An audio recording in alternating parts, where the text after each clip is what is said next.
Good evening and welcome to the Whaler Guys. It's Pete and Jerry, the Whaler Guys. You guys are the Brigade and we are One Nation Under Green. Tonight we have Chris Sheffield, who takes on the role of the Master of Ceremonies with Berger Hockey, coming to Winchester, Connecticut at the end of this month. Welcome, Chef. And no, we're not cooking tonight. We're talking to Chef Chris Sheffield. We're not cooking tonight, but I'm thankful to be here, One Nation Under Green, with the two gentlemen that have inspired a state to bring in the license plates of the whale. That's right.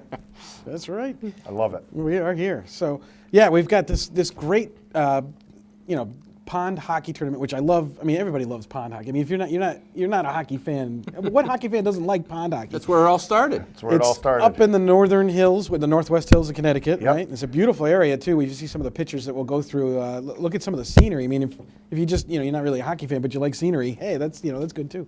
But now this is your second or third year. This is our second year. Yeah.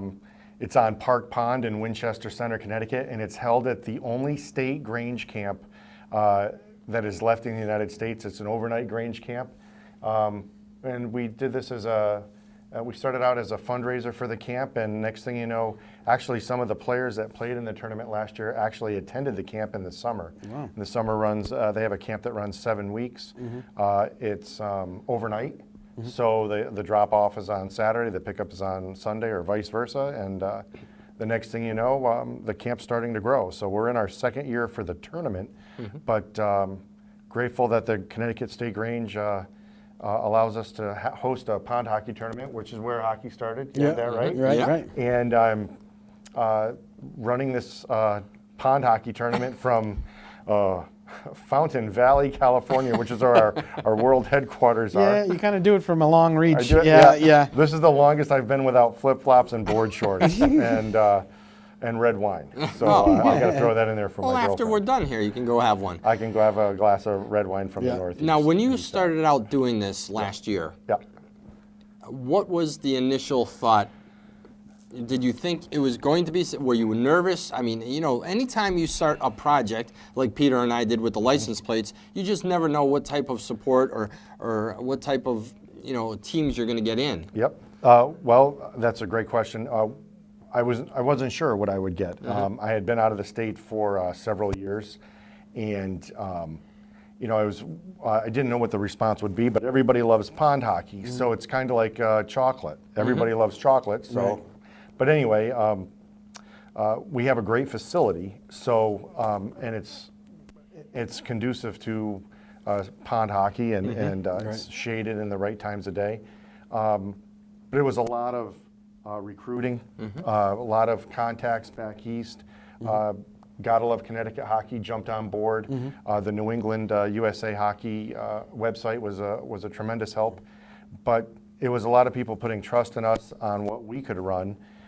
And we have, of the 13 teams that were there last year, 11, I believe, have returned. Oh, that's awesome. And the reason why the other teams couldn't come back is they had scheduled games for this, so it's not as if they're staying away on purpose. Now we got pictures of your trophies and medals up there. You want to talk a little bit about? So in other words, this is a tournament. So is it kind of like a round robin, or how do the guys end up with these trophies and medals? Well, that's a great question. We have a preliminary round, and then we break for lunch, which this year will be with Ted's Steamed Cheeseburgers. Yeah, that's a sell right there. Yum. Oh yeah. If you haven't had a Ted's Steamed Cheeseburger, You haven't lived. it's worth going out there absolutely just for that. Yeah, it's 10 degrees outside. You need one at Ted's. That's right. So, but anyway, our trophies are donated through SoCal Street Hockey, which is odd, but I bring them from the West Coast. And one of my team captains donated a bunch of trophies for the tournament because we are a nonprofit tournament where we give the proceeds back to the camp. Right. Hockey Giant, as you can see there in the trophies, has provided water bottles last year. This year it'll be skate towels. And the T-shirts are provided by Das Bootleg, and this year they're provided by a couple of local companies we can get into later. But that's what it's all about. The outreach was great to give into this tournament to help out from an adult standpoint and from a sponsor standpoint. SoCal Street Hockey, I can't say enough great things about Terry Cox. He runs a ball hockey tournament in Vegas twice a year. And Wow. that's when I see my East Coasters. They come back. They meet me in Vegas, and I have to take an In-N-Out burger, which is like the West Coast of Ted's. Yeah. There you go. Now, what are the age groups of this hockey tournament? Well, growing up, I was mite, squirt, pee-wee, bantam, midget, and now everything is 8U, 10U, 12U, it's 12 and under, whatever it is. So what we've done is we have what we call the mites division, but it's generally the 8 and under and the 10 and under and 12 and under. We get up to bantams and midgets. I've got to take the checking out of the game after they've learned how to check, but they kind of realize that we're there to have fun, Right. and we don't want anybody getting hurt. It's primarily geared for the kids, but the interest for the adults and for the older players has been tremendous. So this is our second year, like we talked about earlier, but we need to work with the CIAC to kind of massage it so the high schools can come and be representative, because that's the big thing. These little kids, but these young adults, they want to play for their high school team, and they want to play for this team. Right. And I think if we look out and we see these we see these high schools out skating, even to have them field a JV team, it's more exposure for the school and an exposure for the high schools, and I think that's the route we could take. Now, it's 3-on-3? Is that how it is? It's 3-on-3. Yeah. There's no goalies. The net is the size of your dresser drawer with a couple of notches out of it, just like we used to on the old ponds. If you shot the puck really hard and 2 pieces of bark fell off, that was 2 goals. So, and then what we also have is we have a Berger Classic game. It's with goalies. Some of the teams wanted to bring goalies and have pictures with their goalie gear on in front of nets. Milek has graciously donated a couple of nets for our Berger Classic game, and a lot of my volunteers are alumni of the camp, or they're still at the camp, and we lost one to cancer. So the girls are going to play a classic game for the Berger Classic, and we've named the rink after her in her honor and her memory.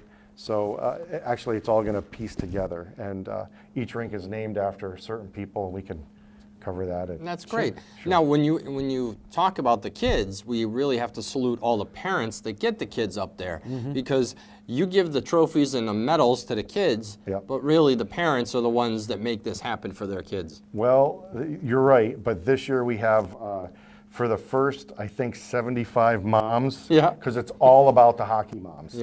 We have sippy cups. So, a lot of times, they'll leave a sippy cup in the car and it freezes. Well, we have one especially for you ladies and hockey moms. We love you, but you have to give something back. And again, these are items that were donated by sponsors, and that's how we do things. And for the parents watching, I think you told me there's a bonfire or some kind of fire. We have a little bit of a fire in the dining hall. Oh, okay. It's against state law to have a bonfire. We're not having a bonfire. Okay, no bonfire. No bonfire. Bring your own wood. No Irish coffee. Bring your own. No Irish coffee. No either. Irish coffee. Yeah. But you do have a hot chocolate. Yes. Yeah. Ted's will be selling hot chocolate. Also, on your way up to camp, we have an agreement with Dunkin' Donuts, the one Dunkin' Donut location in Torrington off of Kennedy Drive, where the moms can stop and get their coffee and their hot chocolate for the day and come on up. That's awesome. It's it's kind of funny. You go down and you take a left at the liquor store right at the church, and the next thing you know, you're in Winchester Center 20 minutes later. So, But we have a dining hall where the camp actually has all their meals, and there's a huge fireplace with a picture of Maud Isabel Berger, where the camp is named after. And that's kind of like our warming room. This year we have one of our sponsors for the girls was varsitygirl.net. They've graciously provided us with t-shirts for all the girls that are participating in the tournament. So we have 14 teams, I believe, up till now before I walked in the door. So we're helping promote their business as well, but they have some fantastic stuff. And it's the first vendor we've ever allowed to come onto our camp to sell something that will help their business, and they'll be giving some back to giving back to us in product to give for next year. So we're very helpful and very thankful for that. It's varsitygirl.net. net. That's great. The hat's right here. Now, what would you say parents need to bring or be prepared to bring? Because you did say there's limited parking. Yes. They should bring, extra clothes, stuff to stay warm, that type of thing. They need to dress as if they're standing in the middle of a field and not doing a thing other than cheering on their kids. Yeah, okay. Well, it's a little bit of a walk. We have the Keene Athletic Field, which is as you first enter into camp. That's pretty much our parking area now because we have some snow drifts and some ice still in Winchester. So parking is not as limited, but it's a little bit of a walk. But the best thing they could bring is a lounge chair and a chair, the pop-up chair. So what happens is that the kids go into the dining hall if they didn't wear their gear to the pond. Yeah. They can go in and get dressed, or we suggest that they get dressed at home except for the skates. Right. When they get down to the pond, they open up that chair, the kid sits in the chair, tie the player skates, and then the player goes and plays, and now the chair you can sit in all day and That's right. and huddle with the masses. That's right. We can't have the bonfire on the pond. No, either. no, that's not gonna get- after a no. day like today, and today we had about 40 degrees, a little bit of rain in the morning. If you get a day like that, it's going to be quite successful. As long as we don't have days 40 degrees all the way to the end of the month, or else you're going to be scuba diving. Yeah, we don't. Our water polo games are not that strong here in Connecticut. It's great back on The hypothermia gets in the way. Yeah, the hypothermia is a questionable thing, and plus we're just not really strong swimmers. That's right. It's. Right. I mean, it's kind of hard to dive into a pool when it's frozen. That's right. So what we have is I'm checking the weather all the time. We had this last year. It was much closer last year than it is this year, but we do have some 30 and 40 degrees days on the horizon.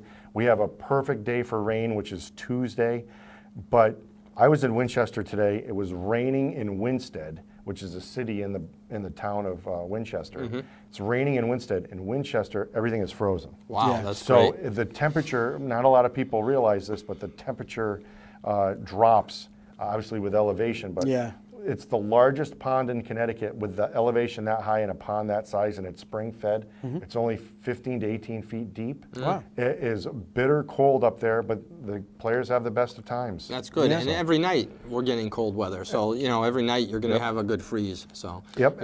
After the sun sets Thursday of next week, it does not go above freezing until Monday or Tuesday after the tournament. Well, I'm happy for you. It sucks for us. Yes, it sucks for you guys, and it sucks for me. I mean, I leave Wednesday, so I mean, can we get a 70-degree day on a Wednesday? That would be wonderful. Yes, I encourage it. Okay. Now, how many rinks can you put on the pond? How many rinks can you have going at once? Now, well, the pond is huge. You could fit probably 30 to 40 football fields. Wow. On Oh, the so pond. it's that big. It's huge. Yeah. Wow. We have 5 rinks.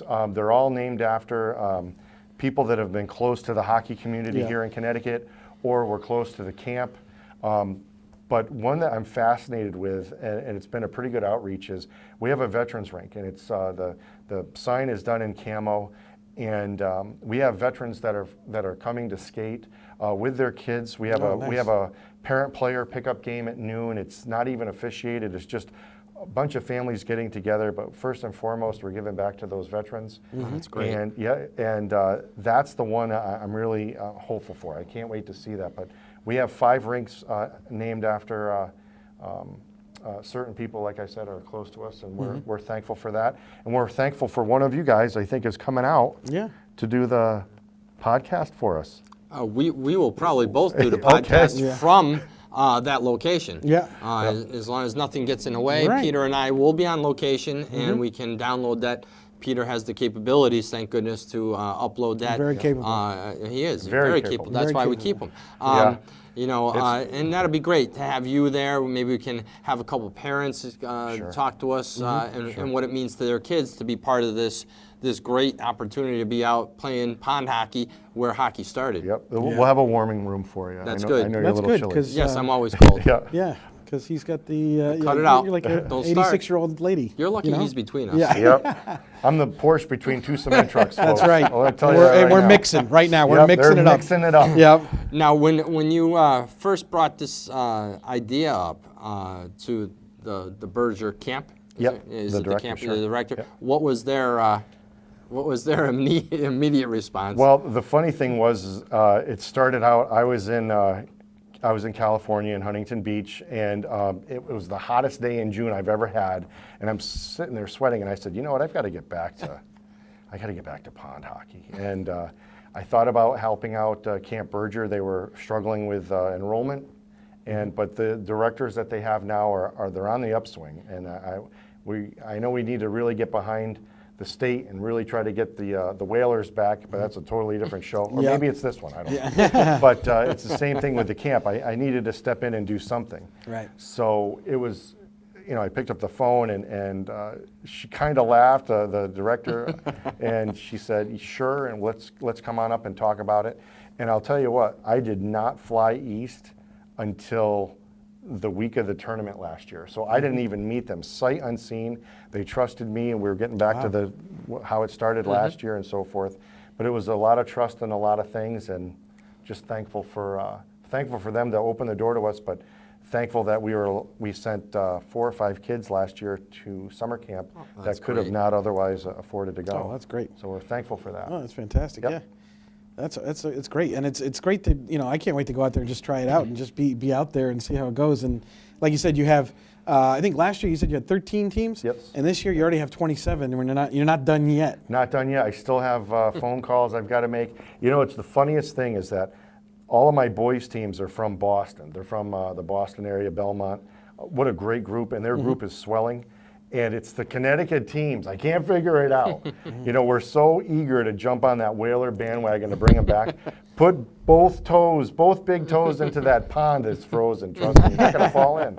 But I'd like to see more of an involvement from the Connecticut teams. Yeah. A lot of it has to do with scheduling, and we're all learning how to do this. And next year, our tournament, it's always going to be the Saturday before the Super Bowl. Yeah. And I'll tell you right now, in 2018, it'll be the 27th of January. No. So circle that date on the calendar, put a big green and blue X in it for the Whalers, and remember Berger Pond Hockey. That's when the tournament's going to be held. And like I said, it'll be every weekend before the Super Bowl. And that's a perfect time, really, because all the people that watch the football, they got nothing to do, really. Nothing. So you might as well go out and get involved in this because. For parents, it's just got to be great. Some kids don't even really understand what pond hockey is. So, especially this get 'em day out and there. age, Yeah. everything's inside. You Yeah. go see a hockey game. Where is it? It's the XL Center. Yeah. Your rink, your hometown rink, is enclosed. Yeah. I mean, when I was playing hockey as a kid, we played at Avon Old Farms. We had the outdoor rink. Yeah. We played in Simsbury. They had chicken wire up. Yeah. So. As much as it was cold, it was a lot of fun playing on that. Yeah. And then we talked about how you grew up and how you went from each of those leagues to get, So as a kid, and you went to the Whaler games. You bet. What was your favorite memory that you can remember as a young person, not an older person? So take yourself out of where we are today. As a kid. As a kid, wearing that hockey jersey, your team. Did you ever go as a team? We went as an organization. I first started playing hockey. It was with the Torrington Red Wings. And a gentleman by the name of Barney Bison and 2 other gentlemen, Richard Bray and Mr. Longabuco. I had to call him that because he was a referee. I mean, we always had to call him Mr. Longabuco. I mean, come on. So I remember growing as an organization. And we used to go to the New England Whaler games after the roof collapsed. I know we're on an anniversary of the roof collapse today.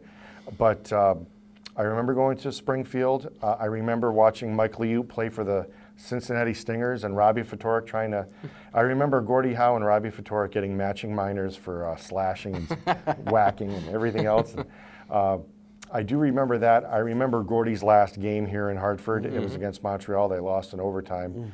And it was just sad. But it was great that he went out on his own terms. Oh, yeah. And he still, to this day, is just idolized here in Hartford. Absolutely.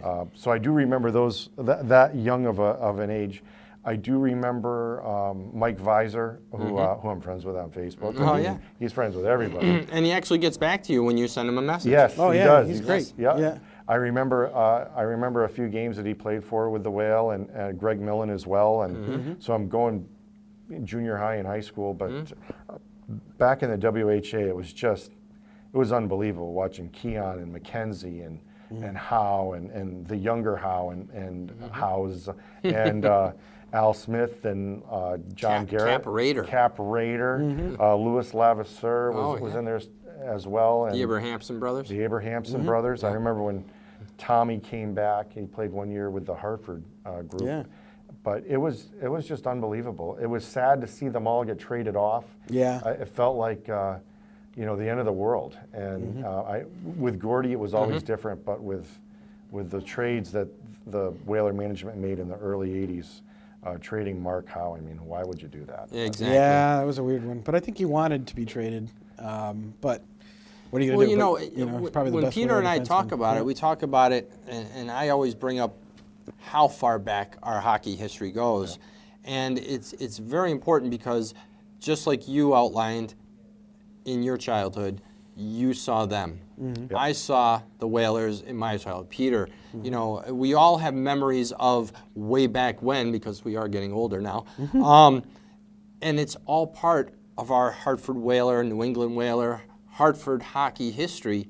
And that's what we have to be really proud of, that, as much as we want the Whalers back tomorrow, it's not because of the 86-87 season. It's about our Hartford, New England Whaler tradition. Yep.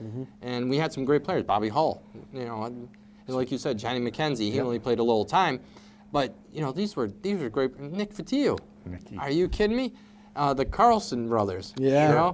They were a mess. They morphed into a movie. Yes, Yeah, I think- and the New England team, when you watch the YouTube videos of the New England Whalers, you say, "Holy crap, this was unorganized." Yeah. Yep. And the scary thing is, you see the Whalers logos in center ice, pucky, but there's no advertisements on the boards. Nothing. And the rink looked huge. Yep. Yeah. Plain. Yeah, Yep. and if you look at how they played a game, there was more smacking and slashing. Oh, and yeah. It was awesome.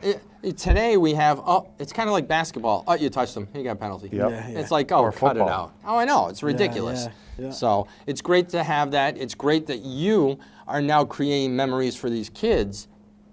Yeah, because they're For- never going to for forget not only that, the hockey, but for playing out camp. there. Yeah. You know what? Some of the fondest memories, talking about pond hockey again, but one of the fondest memories I have is skating with coaches that I skated with, as a kid, and with my cousins and so forth. But I can't tell you how many times I was out on Barney Bison's pond, who founded Torrington Youth Hockey, and one of our rinks is named after.